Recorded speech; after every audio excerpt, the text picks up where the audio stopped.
Bonjour à vous, j'espère que vous allez bien. Donc je vais vous partager une vidéo que techniquement je ne partage jamais en fait. Pourquoi? Comme vous le savez, dans ce que je vends, il y a beaucoup de psychologie humaine.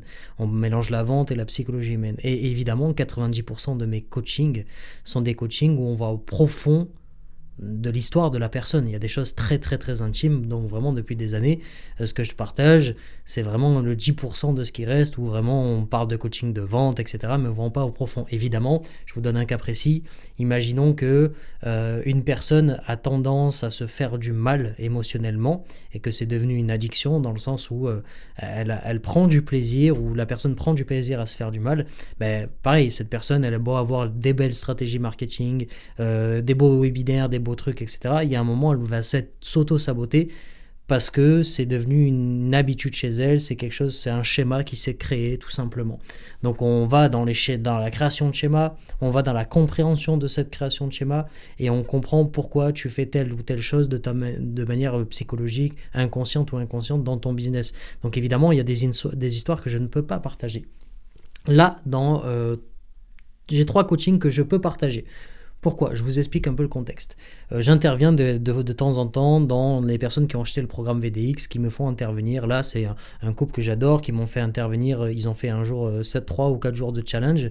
Et moi, j'arrive à la fin comment on appelle ça? Pour rajouter de la valeur. C'est comme une cerise sur le gâteau, si vous voulez. Donc là, on parle vraiment spécifiquement de coaching. Donc déjà, contexte.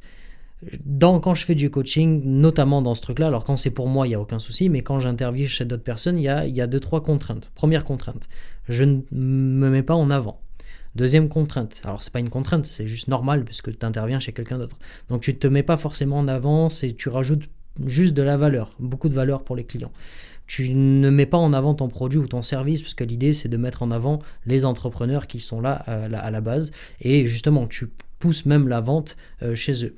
Tu peux coacher, mais je ne vais pas au profond du coaching parce que c'est à eux de faire le coaching et pas à moi. Donc vraiment, il y a certaines contraintes. Donc dans mes mots, dans le choix de mes mots, dans le choix de mes phrases, dans le choix de ma manière de coacher, il faut que je fasse attention là-dessus parce que, encore une fois, j'interviens.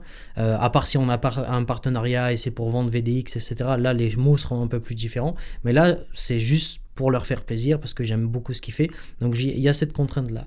Deuxièmement, il y a le contexte de... donc là, je vais vous mettre 3 vidéos. On va commencer par la première. Mais dans cette vidéo, il faut que vous sachiez que j'ai une énergie qui est complètement différente quand je fais des coachings. Je suis quasiment en transe. On rentre vraiment dans l'émotionnel et psychologique et je suis obligé de me concentrer énormément dans ce que je vois, comment la personne parle, les mots qu'elle choisit, la physionomie qu'elle a, et on va très profond. Vous voyez, c'est des trucs que je ne partage pas. Vous l'aurez dans le module 4, d'ailleurs c'est ça, hein, le principe du module 4, c'est de comprendre les gens au plus profond d'eux-mêmes, que ce soit vous en tant qu'entrepreneur ou les gens qui sont en face de vous, comment détecter tout ça. C'est pour ça que le module 4 est juste puissant. Pourquoi je vous dis ça? Vous pouvez avoir un gros challenge émotionnel, mais là, toutes les formations que vous avez achetées sur comment faire des webinaires, sur machin, toutes les formations marketing, le 3/4 qu'on vous vend en France, c'est beau. Moi, j'apparente ça à mettre une carrosserie sur une voiture. Il y a des gens, ils ont des Ferrari, des Testarossa, des Lamborghini, tout ce que vous voulez, des voitures trop belles, etc. Et ça, pour moi, c'est le marketing. Vous avez des beaux tunnels de vente, vous avez des chaînes YouTube à 2000, 4000, 10 000 personnes, des Instagram à 5000, 10 000, etc. Mais ça ne vend pas. Parce que, pourquoi? Quand vous ne comprenez pas la psychologie humaine, vous n'avez pas de moteur dans cette voiture. Quelqu'un qui comprend la psychologie humaine, peu importe la stratégie derrière marketing qu'il va mettre en place, elle va fonctionner parce que quand tu mets de la vente dans du marketing, ça fonctionne. Mais beaucoup d'entre vous n'ont que le marketing. Vous le voyez dans la dernière vidéo que j'ai mis en coaching, c'est une personne qui a un YouTube à 2000 personnes, etc. Et ça ne fait pas de vente. Je peux vous donner un autre exemple. Imaginons que vous faites partie des personnes qui ont du mal à recevoir de l'argent ou à gagner de l'argent parce que vous avez un challenge émotionnel là-dessus. Vous pouvez acheter une formation, une deuxième formation, une troisième formation. On va vous dire de faire des webinaires, des sites là, vous aurez beau avoir des belles pages de vente, des beaux webinaires, vous aurez toujours un challenge émotionnel sur gagner de l'argent. Donc ça part de vous. Donc comprendre la psychologie humaine est super important. C'est pour ça qu'en France, dans les 3/4 des formations marketing, quand vous regardez, vous avez 5% des personnes qui achètent cette formation qui réussissent. Parce que ces 5% ont certains traits psychologiques qui sont conscients ou pas conscients, qui fait que ça fonctionne. Donc c'est important de comprendre la psychologie humaine. Donc le contexte, c'est ça de cette vidéo. Donc là, c'est une personne où en moins d'une minute, alors encore une fois, petit disclaimer, je mets dans le coaching, au début du coaching, je mets tout le monde dans une ambiance. C'est mon rôle, quand je coach, de mettre tout le monde dans mon ambiance, dans mon énergie, pour que les mots que je vais dire soient acceptés d'une belle manière. Je ne peux pas arriver comme ça, pour les personnes qui vont regarder la vidéo, boum, vous allez me voir avec une énergie de dingue d'un coup, une énergie assez spéciale. Évidemment, si je vous ai pas mis dans l'ambiance, ça peut faire un peu bizarre. Là, les gens sont déjà dans l'ambiance, on est déjà quasiment à 1 heure et demie ou 2 heures de coaching. Donc voilà, imaginez-vous quand même que j'ai fait un travail émotionnel pour que tout le monde accepte et comprenne ce que je dis. Donc le cas aujourd'hui là, c'est une personne qui a déménagé, que sa question c'est comment faire pour, vous allez voir la question, mais comment faire pour se démarquer quand on arrive dans une nouvelle ville. On parle de cette question et on se retrouve sur totalement autre chose parce qu'il y a toujours une vraie question derrière la question. Donc là, je capte tout de suite qu'elle a un besoin de diversité énorme, qu'elle a un besoin, vous allez voir quand j'ai capté qu'elle a un besoin de diversité, je vais beaucoup de parler avec le mot liberté. Bref, c'est vraiment du coaching pur. Et pareil, je fais attention à ne pas aller trop loin. Alors, je vais enlever son visage évidemment, mais elle acquiesce ce que je dis. À la fin, je lui dis un truc super important. Par exemple, à la fin, je détecte qu'elle a une petite dissonance dans le sens où elle veut de la liberté, mais quand elle atteint cette liberté, elle stoppe tout, elle arrête tout. Et donc je le vois rapidement et en fait à la fin vous allez voir dans la vidéo, je dis voilà, j'ai détecté ça, mais on va pas plus loin et je suis obligé de dire on va pas plus loin dans le coaching dans le sens où tu vas voir l'entrepreneur, il va t'aider là-dessus parce qu'encore une fois c'est pas à moi de le faire, mais que je vais couper évidemment son visage, mais elle acquiesce, elle me fait un grand sourire, elle comprend. Dans les autres vidéos il y en a peut-être même 4 au lieu de 3, il y a une personne qui je capte certains trucs et je vais lui dire une phrase, les larmes vont commencer à monter. Donc je peux pas aller trop loin, c'est pas mon coaching, c'est pas mes clients. Bref, voilà, des coachings que je peux pas vous partager. Là, ça va parce que ça va pas trop dans l'intime, mais je vous montre un peu le pouvoir de la psychologie humaine. Donc c'est autant important pour du coaching, c'est autant important pour vous parce que vous avez beau faire des ventes, du marketing, etc. Si vous comprenez pas quel schéma vous avez et pourquoi il y a certaines choses, vous allez mettre des choses en place, mais il y a des choses très simples qui bloquent et qui vont faire une énorme différence. Et le meilleur truc, c'est de comprendre les gens qui sont en face de vous en moins d'une minute. Et ça, c'est mon pouvoir. En moins d'une minute, j'arrive à capter qui vous êtes. Alors, c'est pas pour me mettre en avant et montrer mon extrême, magnifique, puissant pouvoir. Non, je rigole. C'est pas ça, mais c'est pour vous montrer que comprendre la psychologie humaine, il n'y a rien de plus important dans le business et dans la vente. Donc voilà, c'est des coachings que je peux me permettre de vous partager parce qu'on rentre pas forcément trop dans l'intime. Voilà, magnifique vidéo à vous et à tout de suite. J'ai vu des mains levées. Ça y est, mon énergie, là, elle commence à monter. Est-ce que vous avez des questions écrites avant, Oui. Émilie? Il y avait la question Il y avait Salomé de qui avait Salomé posé avant, une question. qui dit: Je viens d'arriver dans une nouvelle ville, une nouvelle région, avec zéro contact, zéro client. Je ne sais pas trop par où commencer pour trouver mes nouveaux clients, sachant qu'il y a déjà de très bons photographes déjà bien implantés. Ok, avant de prendre Salomé, moi j'habitais à Aix-en-Provence à un moment dans ma vie. C'est dans le sud de la France. Et il y a énormément de, comment on appelle ça, de coiffeurs. Ok. Et il y a au moins une centaine de coiffeurs dans la ville. Euh, il y a seulement 3 coiffeurs qui faisaient la différence. Il y en a un, quand tu rentrais, c'était une boîte de nuit. C'était totalement une boîte de nuit. Tu avais la musique à fond, ça s'attendait à trois rues derrière, etc. Et ils avaient ce concept de tu rentres dans une boîte de nuit. Et du coup, ils raflaient tout le marché des 100 autres. Après, tu en avais un deuxième, je crois que c'était lui, ce qu'il te faisait, c'est qu'il te trouvait ta coupe par rapport à ce que tu étais, par rapport à ta façon d'être, etc. Donc, il y a je sais pas comment on appelle ça, c'est des gens Visagiste. qui. Ouais, visagistes. Mais tu vois, tu as des visagistes et tu as des visagistes. Mm. Tu vois, lui, ouah, c'était extraordinaire. Il faisait des trucs et tu ressortais, ta tête, elle avait changé, tu avais ta coupe à vie, en fait, si tu veux. Morphologie, physiologique. Ouais, je sais pas si. Oui, c'est ça, c'est ça. Mais plus c'était dans le sens où, par exemple, si moi j'y vais, je lui dis, OK, là, je vais passer à la télé, je vais faire une interview, un truc comme ça. Et il va te dire, OK, c'est quoi ta vie, qu'est-ce que tu fais? Et en fait, il va te sortir le truc. Et évidemment, il rafle tous les autres parce que les autres, c'est que des coiffeurs. Tu vois ce que je veux dire? Donc voilà, c'était le petit truc. Et du coup, Salomé, si tu veux, machin, je Dire, sais pas, ça bouge pas. Peut-être ton micro. est-ce que tu es là, Salomé? Je suis là. Vous Donc m'entendez? ouais, Yes. ouais. Donc tu vends quoi exactement? Pas exactement, en gros. Alors, c'est aussi un petit peu le sujet, c'est que j'étais à Paris, donc je faisais beaucoup de photos de mode et j'ai Ouais, eu pas mal de clients. 95% de mes clients, c'était que du bouche à oreille. bien sûr. Et là, je viens d'arriver donc à Saint-Étienne, une toute petite ville où la mode n'est pas très très développée. Mhm. Et en fait, ce sera beaucoup plus de grossesse, nouveau-né, mode si j'y arrive, mais je sais pas trop par où Tu veux faire commencer. quoi, toi? Je vous fais une voix off à ce moment-là pour vous expliquer quelque chose de très spécifique dans ce coaching et dans le coaching en général. L'être humain, on a tous un cerveau et une fois que tu comprends comment fonctionne le cerveau, c'est facile à comprendre les schémas des gens, les schémas émotionnels. En moyenne, il y a à peu près 15 schémas émotionnels typiques d'être humain. Donc, par exemple, il y a quelqu'un qui va avoir un challenge émotionnel sur ces 15.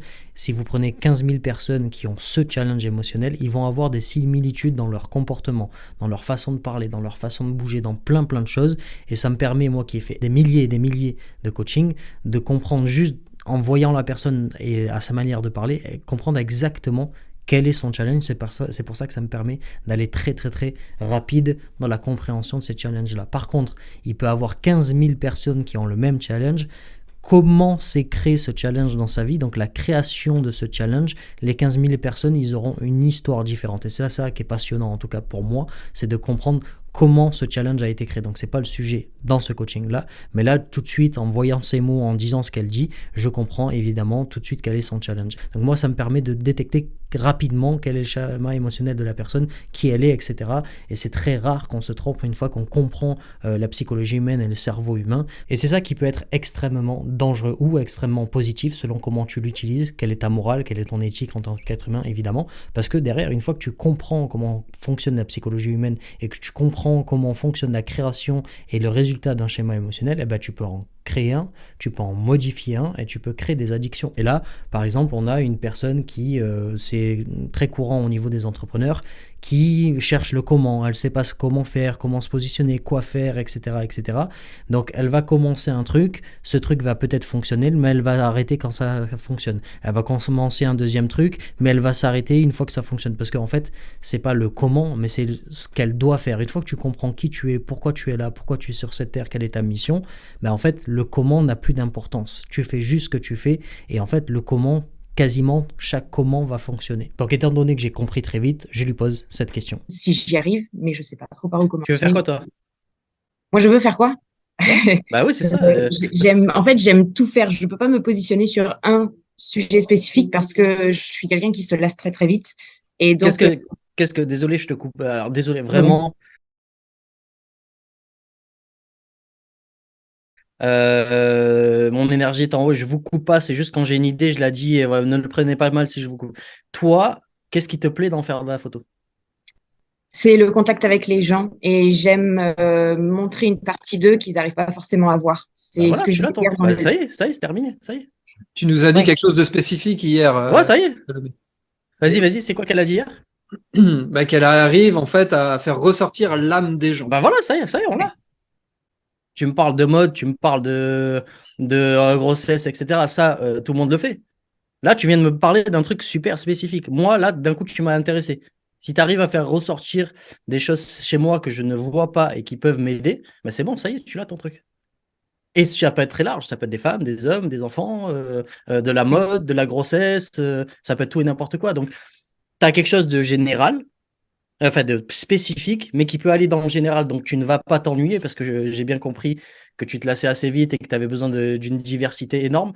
Euh, D'ailleurs, tu as déménagé pourquoi sans être indiscret? Pour des raisons personnelles, en fait, je suis Ok, venue super. rejoindre mon chéri. Ok, super, super. Quel est, on est en quoi, en 2023 ou oui, c'est ça. Cette Oui. année, qu'est-ce que tu as fait pour, alors, pour ta diversité? C'est-à-dire, est-ce que tu passes souvent en voyage? Est-ce que tu as besoin de bouger souvent? Est-ce que tu as besoin de sortir souvent? Ouais, j'ai besoin de bouger souvent. Ok, c'est bon, j'ai capté. Concentre-toi sur ce que tu viens de faire, en fait. Ta spécificité sans l'être, parce que si on commence à te parler et te dire, tiens, ça c'est ta spécificité, bref, vous m'avez compris, ça va vite te casser les bonbons en fait. Donc là, je dis des phrases pour que je puisse confirmer le schéma. Donc je lui dis une phrase et je me concentre sur sa physiologie et je vois qu'elle me confirme de la tête. Enfin, tous les voyants sont au vert pour valider que c'est bien ce schéma-là. Donc maintenant, je dois un peu la sortir de ce schéma. Je vais trouver, il faut que vous allez voir, mes yeux se retournent, je réfléchis en quelques secondes pour savoir quoi lui dire pour qu'elle comprenne la liberté qu'elle peut apporter aux gens, la liberté qu'elle peut s'apporter à elle-même et surtout le cadeau qu'elle est, pour la sortir un peu de ce schéma de je ne sais pas comment, mais plutôt de chercher ce qu'elle veut réellement faire. Ça va vite te casser les bonbons en fait. Donc comprends juste que ce que tu viens de me dire, c'est la chose la plus importante. Si tu arrives à faire ressortir chez les gens quelque chose qu'ils ne voient pas, c'est super important. Et ça te permettra de faire de la photo variée. Ça peut être des femmes, des enfants, des machins. Et il faut pas que tu t'enfermes dans... Il faut pas que tu te dises... En fait, ce que tu fais, c'est un réel cadeau, là. Il faut que tu comprennes que tu apportes un putain de cadeau aux gens. Tu vois, c'est énorme ce que tu viens de dire là. Je sais pas si tu t'en rends compte, mais c'est juste énorme. Tu as plein de gens, en plus avec ce qui s'est passé bon, dans le monde, mais spécifiquement, j'arriverai jamais avec ce mot. En France, il y a des gens qui ont une énergie basse. Il y a des gens qui cherchent à avoir un nouveau métier. Il y a des gens qui se sont séparés. Il y a des gens qui ont perdu des gens. Et là, tu arrives et tu as un énorme cadeau. Donc aujourd'hui, si tu arrives à communiquer là-dessus, c'est pareil, tu n'auras plus jamais de challenge au niveau de l'avant. Là, c'est c'est vraiment important ce que tu fais. Je sais pas si tu t'en rends compte. Ouais, enfin, moi, je sais que c'est ce qui me passionne et ce qui m'anime le plus, en fait, dans la photo. Après, je sais juste pas comment communiquer dessus. Bah, Comment le montrer, comment... bah, ça, c'est encore un challenge. Tu verras avec Émilie et tout, mais il n'y a rien de compliqué. 6 mois déjà, tu es arrivé en me disant, je fais des photos de mode. Derrière, tu m'as dit, bah, j'arrive dans une autre ville, je vais faire des grossesses. Et après, je te demande, toi, qu'est-ce que tu veux faire? Et là, tu me sors la meilleure phrase au monde. Bah, c'est juste ça que tu dois communiquer, c'est cette meilleure phrase-là. Et on doit le comprendre, on doit le savoir. Tu vois, tu vas avoir des clients. C'est comme c'était quoi? Oui, comme les coiffeurs que je t'ai dit. Le coiffeur, là, lui, on va chez lui parce qu'on sait qu'on va ressortir avec un truc de fou. Il fait, quelque part, il fait comme toi, tu vois, mais au niveau de la coiffure. Et c'est juste ça sur lequel tu dois communiquer, mais tu dois avoir confiance en ce truc-là. Par contre, je capte un peu le challenge émotionnel où tu ne veux pas t'enfermer dans quelque chose et tu as besoin de liberté. Tu vois. Donc ça, ben, c'est pareil, tu le verras en coaching, mais ne, la liberté que tu as, tu sais, tu ne peux pas être libre si tu n'apportes pas une liberté aux autres. C'est super important. Donc là, moi, ce que tu fais, je trouve que c'est super important en termes psychologiques, en termes mental, en termes même de, je vais abuser, mais en termes de santé, tu vois. En apportant cette liberté, tu vas apporter de la tienne, que ça soit financière, que ça soit même en termes de géographique. Tu vois ce que je veux dire? Parce que là, tu me parles. Tu vois, même ta phrase, encore une fois, là, on est vraiment psychologique, très poussé. Tu viens de dire, je viens d'arriver dans une ville, etc. Juste ta phrase, déjà, tu te sens enfermé quelque part. Tu vois. Et je pense que la décision que tu as pris de déménager pour une personne, etc., pareil, cette personne doit en prendre conscience de ce truc-là, de l'effort que tu as fait énorme. Parce que pour toi, aller dans un endroit, machin spécifique, c'est quelque chose d'énorme. Donc, il y a cette notion de liberté que tu vas devoir coupler avec ce que tu fais et ta manière de communiquer, c'est ça. Ça va être de montrer l'envie de liberté que tu as. Parce qu'en montrant ta liberté, tu vas montrer aux gens aussi que bah, eux, ils vont vouloir te suivre par rapport à cette communication par rapport, propre à toi de la liberté. Et les gens qui sont un peu mal, qui ont vécu certaines choses, etc., bah, ils vont être inspirés par ta liberté. Et derrière, en plus, si tu leur vends de la photo qui leur permet de ressortir quelque chose qui est chez eux qu'ils n'ont pas encore vu, bah c'est bon, tu as tout gagné et ta communication, elle fonctionne là-dedans, tout simplement. Mm. Mais il faut que tu le montres. Et là, c'est à toi. Euh, je dis un truc, désolé, c'est hyper pas intime, mais je vais te le dire. Il y a aussi ce que j'ai détecté, c'est tu vas être libre, mais il y a un truc qui t'empêche de l'être aussi. Et des fois, il y a certaines choses que tu vas t'empêcher de faire pour être libre. Ouais, bref, tu verras ça avec les coachings, mais fais attention à ça, de pas t'auto-saboter quand tu commences à devenir libre. Voilà, je te laisse sourire, on s'est compris et pas besoin d'aller plus loin.